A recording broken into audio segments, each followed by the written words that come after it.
ህጉን ያወጣው ጌታ አላህ ከሆነ ህጌን የታደረሳችሁት ብሎ መጠየቅ የማን ድርሻ ነው? የአላህ ድርሻ።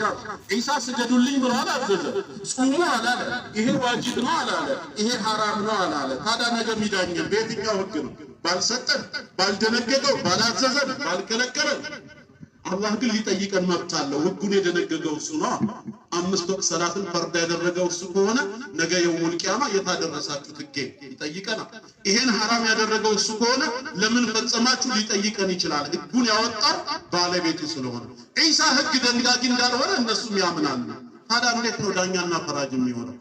በትንሣኤ ቀን ይፈርድብሃል ይሉኛል። እኔ ላይ የሚፈርደው ምን ህግ አውጥቶብኝ ነው? መጀመሪያ ምን ብሎስ ሊፈርድብኝ ይችላል? ዋጅቦችን አልፈጸምክም፣ ሐራሞችን ተዳፍረሃል፣ ምን ሊለኝ ይችላል? በእኔ አላመንክም እንኳን ብሎ መፍረድ አይችልም። መጀመሪያውኑ በአንተ እንዳምን ማን ያስገደደኝ ነው ጥያቄው። በአንተ እንዳምን አላህን ያዘዘ ከሆነ ያዘዘኝ ጌታ ነው ሊጠይቀኝ የሚችለው።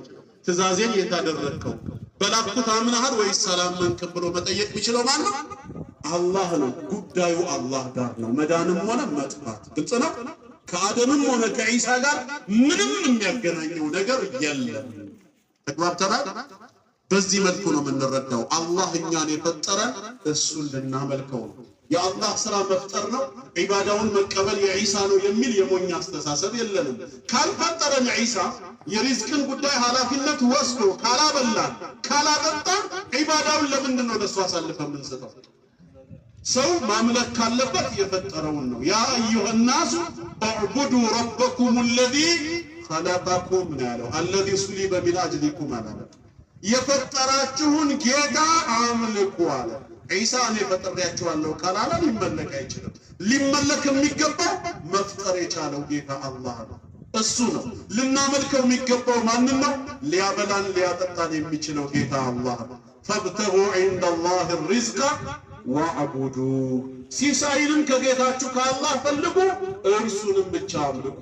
ያላበላን ያላጠጣን ለራሱ የሚበላና የሚጠጣ እንዴት ሆኖ ነው የሚመለከው? እንኳን የእኛን የሪዝቅ ጉዳይ ሊችለን ይቅርና እሱ ራሱ ሪዝቁ ከሚሰጣቸው አካል ሆኗል። ስለዚህ ሙስሊም የፈጠረውን እንዲያመልክ ነው የታዘዘው። ያ ደግሞ ጌታ አላህ ብቻ ነው። ከአላህ ውጭ ፈጣሪ የለም። አላሁ ኻሊቁ ኩሊ ሸይ፣ የሁሉ ነገር ፈጣሪ አስገኝ ጌታ አላህ ብቻ ነው። ስለዚህ አላህ ሲፈጥረን ልታመልኩኝ ነው፣ በህጌ ልትኖሩ ብሏል። ይሄን መርሳት የለብንም። እኛ በዚህ ዱንያ ላይ ሰው ሆነን የተፈጠርነው አላህን ልንገዛው ነው፣ በሱ ህግ ልንመራ ነው። ይሄን ዓላማ ከግብ ካሳካ ዒባዳ ላይ ተጠነከርን፣ ነገ በዕለተ ትንሣኤ ከሚድኑት እንሆናለን። ተስፋችን አላህ እንጂ ኢሳ አይደለም። ተግባብተናል። ይሄንን ዓላማ መርሳት መቼም የለብንም። ነቢያችን አለይሂ ሰላቱ ወሰላም በሐዲስ የነገሩን ይሄንን ነው። ሙዓዝ ኢብኑ ጀበል ረዲየላሁ ዐንሁ ኩንቱ ሪድፈ ረሱሊላሂ ሰለላሁ ዐለይሂ ወሰለም ዐላ ሒማሪን፣ በአንድ አህያ ከሳቸው ኋላ ተፈናጥጬ ቁጭ ብዬ ሳለ ፈቃለ ሊ ያ ሙዓዝ፣ ሙዓዝ ያሉኝ አተድሪ ማ ሐቁ ላሂ ዐለ ልዕባድ ወማ ሐቁ ልዕባድ ዐለ ላሂ ዐዘ ወጀል፣ አላህ በባሪያዎቹ ላይ ያለው መብቱ ምን እንደሆነ፣ ባሮች በአላህ ላይ የሚኖራቸው መብት ምን እንደሆነ ታውቃለህን አሉ። ቁልቱ አላሁ ወረሱሉሁ አዕለም፣ አላህና መልእክተኛው የበለጠ ያውቃሉ እኔ አላውቅም ስላቸው፣ ቃለ ፈኢነ ሐቀ ላሂ ዐላ ዒባዲሂ አን ያዕቡዱህ፣ አላህ በባሪያዎቹ ላይ ያለው መብት እርሱን ሊያመልኩት ነው፣ ሊገዙት ነው። እኛ ባለ ዕዳንን፣ እሱ ባለ መብት ነው። ልናመልከው ይገባል። ዕዳችንን እርሱን በማምለክ መክፈል አለብን። ሲያመልኩት ደግሞ ወላ ዩሽሪኩ ቢሂ ሸይአ፣ በእሱ አምልኮ ላይ ሌላን አካል ላያጋሩበት ነው። ከመላእክት፣ ከነቢያት፣ ከጻድቃን፣ ከሰማዕታት፣ ከሙታን፣ ከአጋንንት፣ ከግዑዛን ፍጥረት ከየትኛውም በኩል በአላህ አምልኮ ላይ ሳያጋሩ ብቻውን ሊያመልኩት ነው። ለምን? ሲፈጥር ብቻውን ነው የፈጠረው። ያገዘው ያማከረው አፈር ውሃ ጭቃ ያቀበለው ማንም የለም። በራሱ እውቀት በራሱ ጥበብ ሰውን ብቻውን ከፈጠረ የሪዝቁን የሲሳይን ጉዳይ ኃላፊነት ወስዶ ብቻውን ከመገበ ካበላ ሲመለክም ብቻውን ሊመለክ ነው የሚፈልገው። ማጋራትን አይወድም። ይሄ በእናንተ ላይ ያለኝ መብቴ ነው ነው ያለው አላህ። በመብቴ ጉዳይ ጠይቃችኋለሁ፣ ባለ ዕዳ ናችሁ እያለ ነው። ወሐቁ ልዕባድ ዐላ ላህ ዐዘ ወጀል፣ እኛ ባሮች ደግሞ አላህ ላይ የሚኖረን መብት ምንድነው? አላ ዩዐዚበ መን ላ ዩሽሪኩ ቢሂ ሸይአ በሱ አምልኮ ላይ ምንም ሳናጋራ በብቸኝነት ካመለክነው በጀሃነም እሳት ላይቀጣን ነው። ስለዚህ ትልቁ ተስፋችን መዳናችን አላህን በማምለክ ህጉን በመጠበቅ ላይ የተካሄደ። ኢሳ ሊያድነንም ሊያጠፋንም አይችልም። እንዳያድነን ህግ አላወጣልንም፣ እንዳያጠፋን የሱን ህግ አልጣስንም። ህጉን ሳንጥስ እንዴት አድርጎ ሊያጠፋን ይችላል? እንዴት ሊቀጣን ይችላል? ማዳን የሚችለው አላህ ነው፣ ሊያጠፋንም የሚችለው አላህ ነው። ግልጽ ነው። ምክንያቱም ጌታችን የሚያድን ብቻ ሳይሆን የሚገድልም ጭምር ነው። ኢሳ ያድናል እያሉ ሁሌ ይሰብካሉ። ይገላል ሲሉ ሰምታችሁ ታውቃላችሁ? ለምንድን ነው የማይገለው? የሚያድነው እሱ ከሆነ። አላህ ግን ዩህዪ ወዩሚት፣ ሕያው ያደርጋል፣ ያድናል፣ ይገድልማል ይላል። አላህ በሞት ላይ ብቻ ሳይሆን በህይወትም ላይ ስልጣን አለው። ከፈለገ መንጠቅ መግደል ይችላል፣ ከፈለገ ማዳን ማስነሳት ይችላል። የሁለቱም ባለቤት ነው።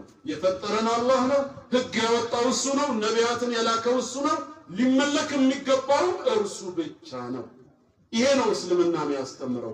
ከአላህ ውጪ የሚመለክ ሌላ አካል ሊኖር አይገባም። እርሱን ካመለክን ከተገዛን ነገ ከሞት በኋላ ስንነሳ ዘላለም ጀነትን እንወርሳለን። ስለዚህ ለምን ተፈጠርን ዱንያ ላይ ለሚለው ጥያቄ ዋናው መልስ አላህ ልናመልክ እርሱን ልንገዛ። ይሄን መርሳት የለብንም። ግልጽ ነው። ሶስተኛውና የመጨረሻው ጥያቄ ወዴት ነው የምንሄደው? ህይወት የሚባለው ነገር መጨረሻው ሞት ብቻ ነው ወይስ ከሞት በኋላ ዳግም መቀስቀስ አለ? ከተቀሰቀስንስ እዛ ምንድነው የሚጠብቀን? እኛስ ከወዲሁ ማድረግ ያለብን ዝግጅት ምንድነው ለረጅሙ ጉዞ? ይሄንንም ማወቅ አለብን። አላህም በቃሉ ነግሮናል። ከሞት በኋላ ህይወት እንዳለ ለሚጠራጠሩ ሰዎች በብዙ የቁርአን ክፍል መልስን ሰጥቷቸዋል። ከነዛ መልሶቹ መካከል አንዱ በሱረቱ አልቂያማ ቁጥር 36 ጀምሮ ያለው አላህ ምን ይላል? አያሕሰቡ ልኢንሳኑ አን ዩትረከ ሱዳ፣ የሰው ልጅ ዝም ብሎ በሊቅ መተውን ያስባል እንዴ? ከተፈጠረ በኋላ ህግና ስርዓት ሳይበጅለት እንደ እንስሳ በደመ ነፍስ የሚኖር ከሞተ በኋላ ዳግም የማይቀሰቀስ በጌታው ፊት ቆሞ ጌታው የማይተሳሰበው ሂሳብ የማያደርገው መሆኑ ይገምታል እንዴ? እንዲህ አይነት ግምት ካለው ትላንት ከየት እንደመጣ ማወቅ ስላለበት አለም የኩኑ ፈተን ሚን መኒይ ዩምና፣ መጀመሪያ በማህፀን ውስጥ የሚፈሰስ የሆነ የፍትወት ጠብታ መሆኑን ዘነጋው እንዴ ይላል። ከየት እንደመጣ ያስተውላል። ነገ እንደሚቀሰቀስ ማረጋገጥ ከፈለገ ትላንት ምን እንደነበር ይመልከት። በእናት ማህፀን ውስጥ የሚፈሰስ የሆነ የፍትወት ጠብታ እኮ ነበር መነሻው። ثم كان علقة፣ ከዛም የረጋ ደም ሆነ። فخلق فسوى፣ ሰው አድርጎ